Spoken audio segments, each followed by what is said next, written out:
안녕하십니까, 닥터 비트맨입니다. 네, 현재 코인 마켓캡에서 가격을 살펴봤습니다. 어제 크나큰 하락폭에 이어서 오늘도 크나크게 하락을 하는 이런 안타까운 모습을 보여주고 있는데요.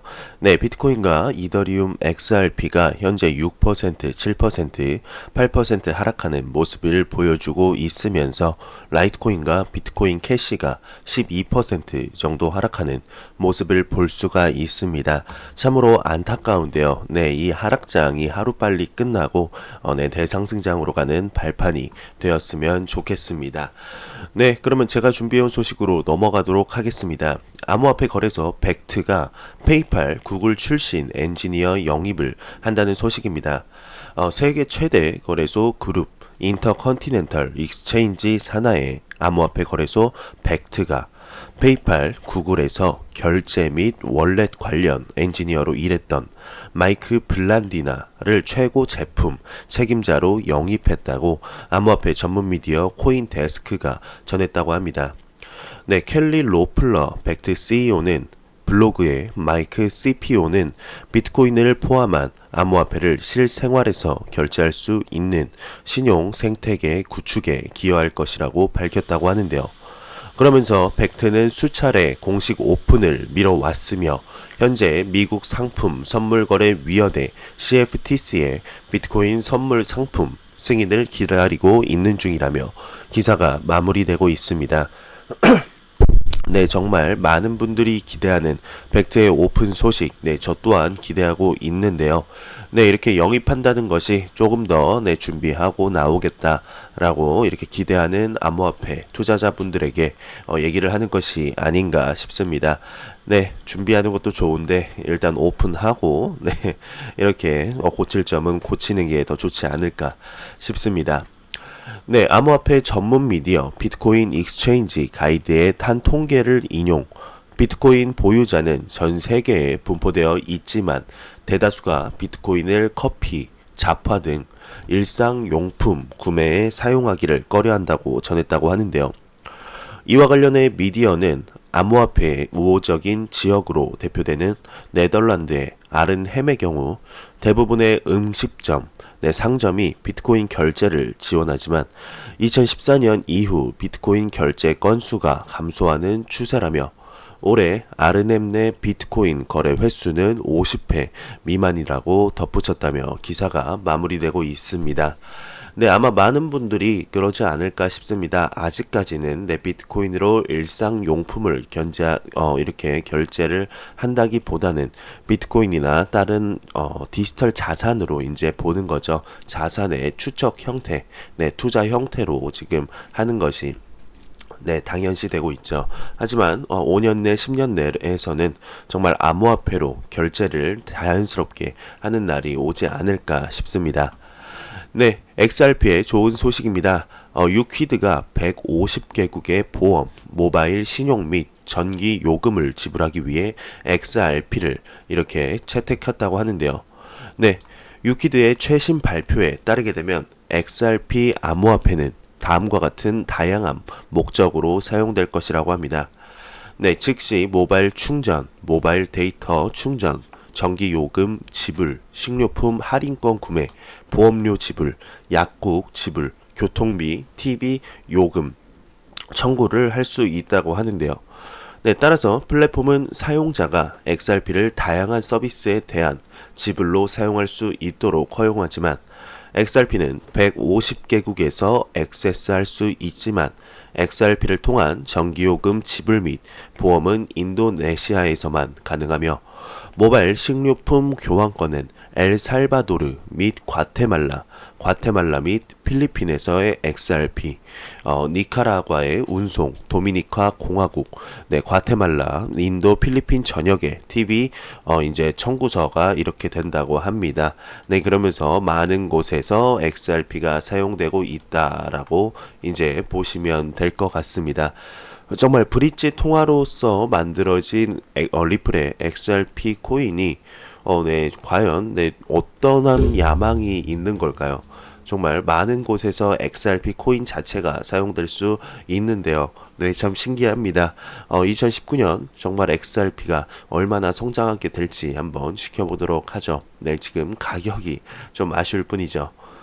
네, 암호화폐 전문 미디어 더 블로기 개발자 커뮤니티 스택 오버플로우의 연간 개발서 개발 보고서를 인용하여서 48,175명의 조사 대상 개발자 중 3분의 2가 블록체인 기술의 실용성을 낙관적으로 평가했다고 합니다.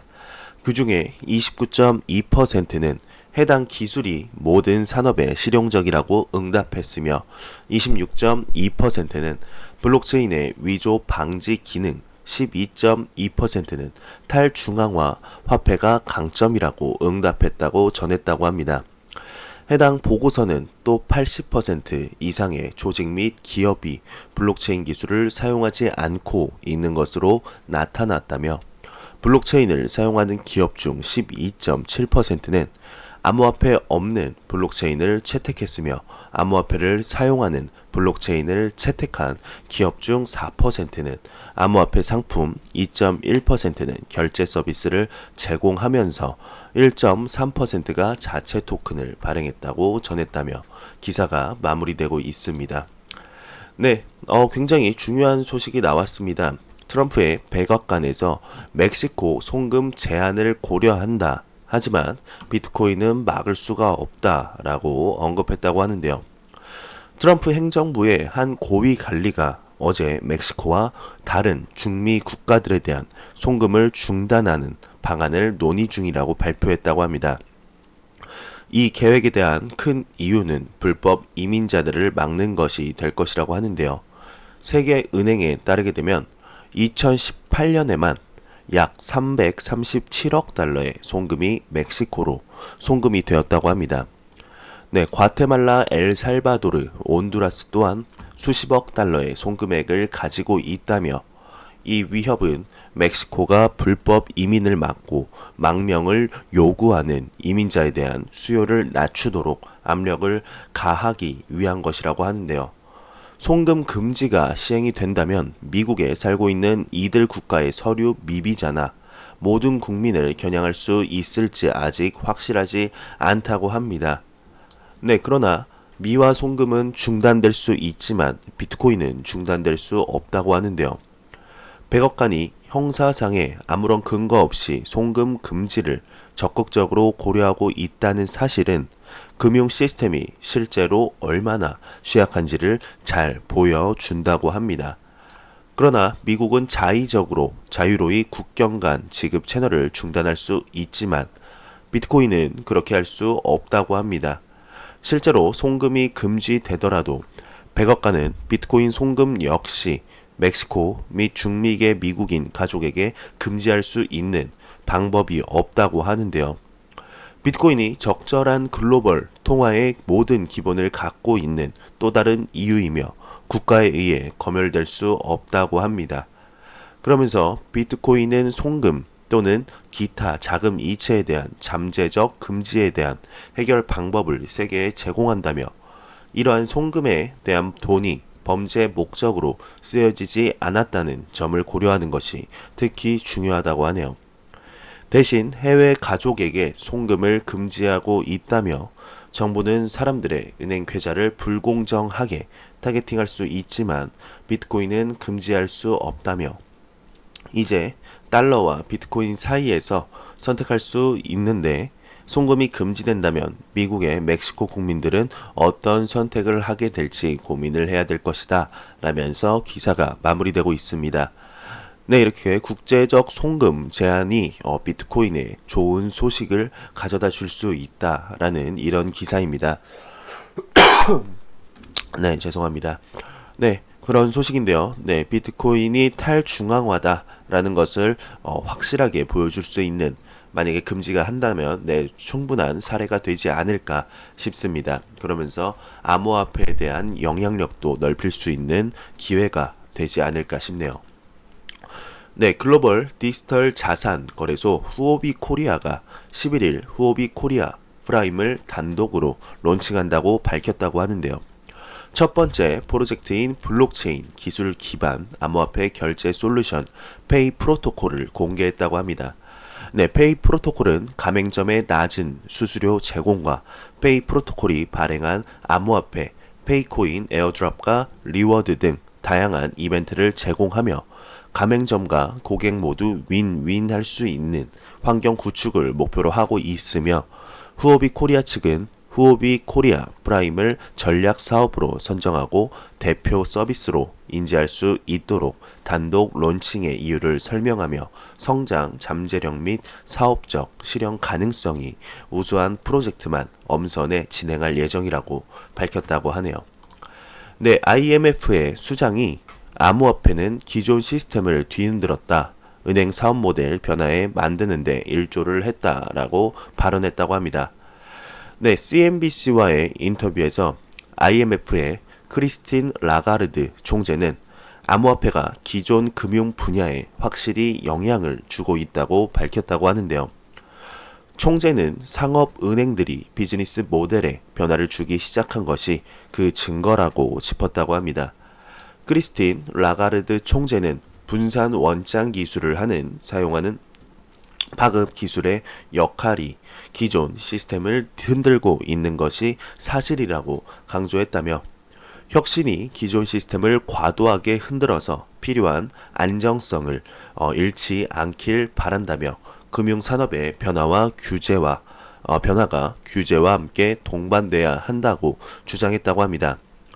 네, 변화를 앞둔 수조 달러 규모의 은행 산업의 스타트업뿐 아니라 대형 테크 기업들도 뛰어들고 있다고 하는데요. 네, 모두 다 아시다시피 페이스북은 자체 암호화폐를 개발하고 있고 애플 또한 지난달 골드만삭스와 제휴를 통해 자체 신용카드를 내놨다고 합니다. 네, 그러면서 JP 모건은 고객사의 즉각적인 체결 처리를 위해 암호화폐 JPM 코인을 실험 중이라고도 했죠. 네, 그러면서 크리스틴 라가르드 총재가 테크 기업의 은행 부문 진출도 반드시 규제 적용을 받아야 한다는 주장을 하면서 책임을 져서 확실한 신뢰도 받을 수 있어야 한다고 전했다면서 변화하는 금융 환경에서 중앙은행이 뒤처지지 않기 위해 암호화폐를 검토해야 한다고 발언한 바 있다며 기사가 마무리되고 있습니다. 네, 정말 세계 중요한 기관들에서 암호화폐를 정말 중요한 것으로 정말 4차 산업혁명 시대의 블록체인과 암호화폐를 굉장히 중요한 것으로 받아들이고 있습니다. 네, 이런 것을 보게 되면 아직까지 암호화폐 시장은 정말 극초기 단계, 완전 극초기 단계까지는 아니어도 초기 단계 우리가 지금 투자하는 여러분들과 저는 초기 투자자가 맞다는 것이 점점 확실시 되는 것 같습니다. 네, 미국계 암호화폐 거래소 비트파이넥스가 이더리움 숏 포지션 규모가 이렇게 감소했다고 하는데요. 역대 최저 숏 비율로 이제 돌아섰다고 합니다. 그런데 지금은 이제 다시 늘 것 같죠. 네, 암호화폐 지속되는 하락 영향 때문인 것 같습니다. 네, 빗썸이 암호화폐 약세장에 2천억 순손실로 적자를 전환했다고 합니다. 네, 재무 실사 보고도라고 하는데요. 암호화폐 거래소 빗썸이 암호화폐 시장 하락의 영향으로 2천억 원대 순손실을 기록했다고 합니다. 빗썸 운영업체 BTC 코리아닷컴은 지난해 2,055억 원의 단기 순손실을 냈다고 공시했다고 하는데요. 전년 대비 영업이익은 3.4% 감소한 2,561억 원을 기록했으며 매출액은 같은 기간 17.5% 증가한 3,917억 원으로 집계되었다고 합니다. 네, 영업 외 비용은 2017년 41억 원에서 3,819억 원으로 크게 증가를 했는데 암호화폐 평가 손실, 처분 소실액 3,482억 원이 반영됐다고 설명했다고 합니다. 네, 기업은 외부 회계 법인을 통해 빗썸의 금융기관 예금과 암호화폐 수량에 관한 재무실사도 공개했다고 하는데요. 네, 실사 결과에 따르게 되면 빗썸은 암호화폐 수량보다 많은 수량의 100%를 콜드 월렛에 보관하고 있으며 회원 예치금 통장과 빗썸 운영자금 통장을 별도로 분리하고 있다고 하는데 두 계좌 간의 거래는 한 건도 없었다고 합니다. 그러면서 빗썸 관계자는 암호화폐 시장이 위축된 상황에서도 차별화된 서비스와 글로벌 시장 지배력을 기반으로 탄탄한 사업세를 이어가고 있다며 회원 자산 가치 향상과 보호에 최선의 노력을 다할 것이라고 말했다면서 기사가 마무리되고 있습니다. 네, 빗썸 지금 약세장에서 적자로 돌아섰지만 회원들의 이런 콜드 월렛, 암호화폐를 지키기 위한 이런 방안들은 확실하게 강구해 놓은 것 같습니다. 빗썸 정말 자전거래로 이렇게 유명한 거래소인데 이런 오명을 벗어나기를 바래 봅니다. 미국 현지 미디어 비즈니스 와이어에 따르게 되면 미국 텍사스 소재 블록체인 기업이 금 연동 스테이블 코인 AGLD를 출시했다고 합니다. 이 AGLD 같은 경우 금에 대한 소유권을 나타내면서 1AGLD가 금 1g의 가치와 연동된다는 설명이네요. 암호화폐의 새로운 수익이 이런 새로운 수익 모델이 등장하고 있다고 합니다. 어떤 새로운 수익 모델일지 한번 같이 보도록 하죠. 지금 이제 4월이 생명이 움트는 계절이다. 봄이 오고 있는데 암호화폐 세계는 아직까지 겨울인 것 같다라며 이렇게 기사가 시작되고 있습니다. 그러면서 최근 몇 주 동안 새로운 형태의 암호화폐 수익이 업계에 이목이 집중되고 있다고 하는데요. 단순한 암호화폐 거래나 이익률 실현에 따른 기존의 수익 개념이 아니라고 합니다. 보유한 암호화폐를 거래 검증 등 네트워크 유지에 쓸 수 있도록 보증금처럼 맡겨두는 스테이킹에 따른 수익이라고 하는데요. 코인베이스는 테조스 블록체인의 자체 토큰인 테지 토큰을 보유한 기관 투자자들에게 스테이킹 서비스를 시작한다고 발표했다고 합니다. 스테이킹 서비스에 참여해 토큰을 테조스 네트워크에 맡겨두게 되면은 거래는 제한이 되지만 그 맡긴 토큰의 6%를 그 대가로 받게 된다고 하는데요. 배틀스타 캐피털은 암호화폐 대출업체인 셀시어스와 함께 스테이킹만 전문 중개하는 서비스를 런칭했다고 합니다. 지분 증명 방식 토큰을 예치하는 방식과 수익률에 따라 고객들은 5에서 30%의 수익을 얻을 수 있다고 하는데요. 암호화폐 융자 수익에도 업계 관심이 쏠리고 있다면서 2주 만에 2,500만 달러치의 암호화폐가 이렇게 모였다고 합니다. 그러면서 전에 없던 수익이라고 하는데 무엇보다 새로운 종류의 수익은 암호화폐 분야가 암호화폐 시장이 성숙했다라는 증거라고도 할 수 있다고 합니다. 투자자들은 암호화폐 가격이 오르기를 기다리면서도 암호화폐를 올릴 수 있는 다른 부가 수익에도 관심을 기울이기 시작했다고 하는데요. 이처럼 수익률을 향상시키기 위한 다양한 전략을 내는 일은 기존 자산 운용에서는 일반적이지만 암호화폐 분야에서는 상당히 새로운 일이라고 하네요. 둘째로 이러한 수익은 이미 복잡한 기존의 규제 체계를 더욱 복잡하게 만든다고 하는데요. 전통적으로 이자 수익이 발생하는 계좌는 모두 은행의 감독하에 놓여 있었다며 하지만 암호화폐는 다르다고 합니다. 암호화폐 계좌에서 발생하는 이자 수익은 누가 어디까지 규제를 해야 할까? 이에 관해서는 아직 정해진 원칙이 없다고 하는데요. 블록파이는 비트코인과 이더리움 예치금에 이자를 지급한다고 합니다. 상품선물거래위원회 CFTC는 앞서 비트코인과 이더를 상품으로 지정을 했는데 CFTC는 상품을 기반으로 한 파생 상품을 규제할 뿐 상품 자체를 통해 거두는 수익은 규제를 하지 않는다고 합니다. 지분 증명 방식 암호화폐 보상 체계를 뒷받침하는 숨은 유인은 원인은 무엇일까? 정말 지분에 대한 보상을 일종의 기대, 수익으로 볼 수 있을까? 그렇다면 암호화폐가 점점 증권의 성격에 가까워지는 것은 아닐까? 스테이블 코인의 상황은 더욱 복잡하다고 합니다.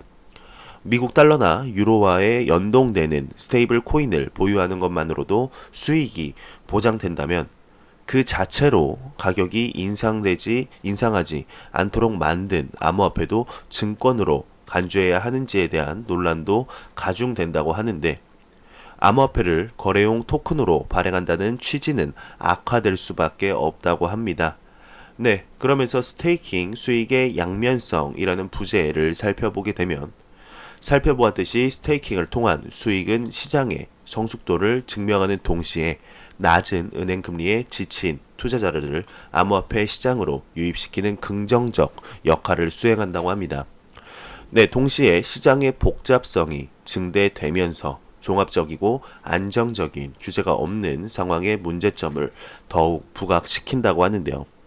네, 이런 솔깃한 수익률을 보장하는 차별화된 서비스가 늘어남에 따라 규제 기관의 관심이 집중되는 것은 당연지사라며, 동시에 규제 기관들은 기존 규정을 새로운 상품에 적용할 때 맞지 않는 옷을 억지로 입힐 때처럼 진땀을 빼야 할 것이라며 기사가 마무리되고 있습니다. 네, 이 스테이킹, 네, 괜찮은 것 같습니다. 그런데 어떠한 규제가 적용이 될지 아직까지는 불확실하죠. 네, 이것 때문에 네, 증권이 될 수 있다라는 이런 가능성을 네, 보여주고 있는데요.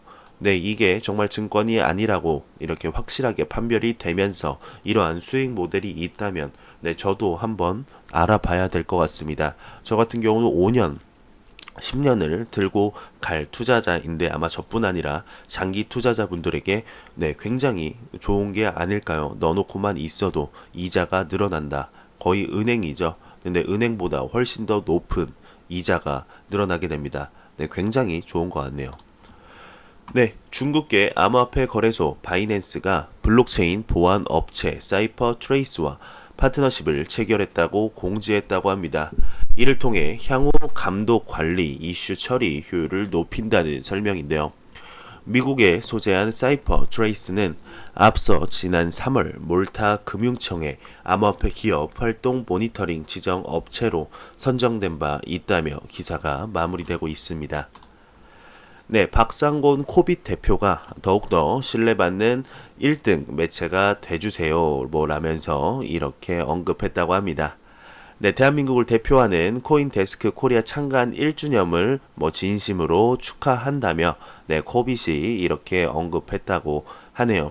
네, 코빗이 이제 국내 최초 암호화폐 거래소죠. 그래서 우리나라에 있는 다른 거래소보다는 네, 개인적으로 제일 안전하지 않나 네, 싶습니다. 코빗에 관한 해킹 소식은 한 번도 투자하면서 지금 2017년, 18년, 19년 한 번도 들어본 적이 없네요. 네, 암호화폐 전문 미디어 코인데스크에 따르게 되면 미국의 세금 신고 마감일이 며칠 앞으로 다가오면서 21명의 미국 국회의원들이 미국 국세청의 암호화폐 관련 문제에 대한 명확한 답변을 재차 촉구한 것으로 나타났다고 합니다. 의원들은 찰스 레티그 미국 국세청장에게 보낸 서한에서 암호화폐에 대한 처리가 여전히 명확하지 않아 납세자들이 추가적으로 납부해야 할 세금에 대한 계산이 안 되고 있다고 언급했다면서 기사가 마무리되고 있습니다. 네, 구글 트렌드에 관한 이런 소식이 계속해서 나오고 있는데요. 네, 비트코인보다 이제 더욱더 리플 XRP에 관심이 더 많다라는 기사에 이어서 이더리움보다 리플에 2배 더 높은 관심을 보이고 있다라고 합니다. 리플과 이더리움은 오랫동안 시가총액 측면에서 암호화폐의 기축이죠. 메이저 코인인 비트코인 옆에서 2위 자리를 놓고 다투어 왔죠. 그러면서 엎치락 뒤치락 하면서 지금 2위는 이더리움이 이제 차지하고 있다고 합니다. 근데 이 기준은 코인 마켓캡 기준이고 야후 파이낸셜에 들어가게 되면 시가총액 2위는 XRP이죠. 그러면서 암호화폐의 인기를 측정하는데 사용된 또 다른 측정 지표에서는 다른 이야기를 보여준다고 합니다. 구글 트렌드에 따르게 되면 리플이라는 키워드를 검색하는 전 세계 사용자 수가 2019년 동안에 이더리움 검색 수보다 훨씬 많아 리플에 대한 전반적인 관심이 더 높아졌다고 하는데요. 네, 일반적으로 XRP 알미라고 불리는 외국의 리플 커뮤니티죠. 리플 팬들과 XRP 지지자들은 XRP는 은행 친화적인 토큰으로 이더리움 바로 따라잡기 코앞에 있다라고 생각을 한다며 2019년 초부터 구글 검색을 통한 XRP에 대한 관심은 이더리움에 대한 관심의 2배에 달한다고 합니다. 네, 이것은 상승세가 시작되고 주류와 개인 투자자들이 다시 투자를 시작할 때 어떤 일이 일어날지 보여주는 지표로서 사용될 수 있다고 하는데요. 게다가 구글 검색과는 별개로 리플에 대한 일반적인 관심은 XRP 팬이 트위터, 레딧, 텔레그램 등 소셜미디어 플랫폼 곳곳에서 볼 수 있기 때문에 눈에 띄게 높다며 암호화폐의 가격이 다시 상승하는 대상승장이 시작을 하면 리플의 XRP가 다른 암호화폐에 비해 상대적으로 가격 작용이 약했기 때문에 급등할 수 있다라고 언급했다고 합니다. 네, 리플을 가장 많이 검색하는 상위 5개 지역은 오스트레일리아, 영국, 미국, 뉴질랜드, 덴마크인 것으로 나타났다고 하는데 반면 이더리움을 가장 많이 찾는 5대 지역은 콜롬비아, 아르헨티나, 칠레, 이란, 루마니아 등이라고 합니다.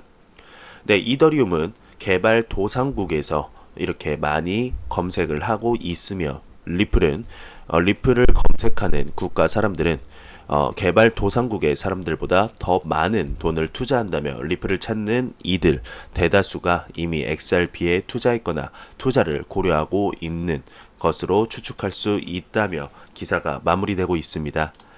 네, 비트코인과 이더리움보다 XRP, 리플에 더욱더 사람들의 관심이 쏠리고 있다라는 기사들이 계속해서 나오고 있는데 네, 많이 검색되는 건 너무 좋습니다. 너무 좋은데 가격도 많이 올랐으면 좋겠네요.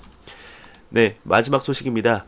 일본 산케이 신문에 따르게 되면 앞서 일본 금융 투자사 피스코사나 자이프가 투자자의 구매를 부추기는 부적절한 이메일을 사용자에게 발송을 했고 이에 대해 11일 일본 암호화폐 가상화폐 거래소 협회 JVCEA가 경고했다고 합니다. 네, 일본 암호화폐 거래소 협회는 건전한 암호화폐 거래를 위해 지난해 광고 지침을 제정했으며 그중 명확하게 투자자의 투기 심리와 경쟁 심리 선동 및 특정 암호화폐 및 암호화폐 지수의 과도한 추천에 대한 광고 또는 사은품 지급을 금지한 바 있다며 기사가 마무리되고 있습니다. 네, 제가 준비해온 소식은 여기까지입니다. 영상이 도움이 되셨다면 구독, 좋아요, 그리고 광고 한 편만 처음부터 끝까지 시청해 주시기 바랍니다. 이 채널은 오직 광고 수익으로 운영이 되게 됩니다. 네, 항상 영상 시청해 주셔서 너무너무 감사합니다. 저는 다음 영상으로 찾아뵙도록 하겠습니다. 지금까지 닥터 비트맨이었습니다. 감사합니다.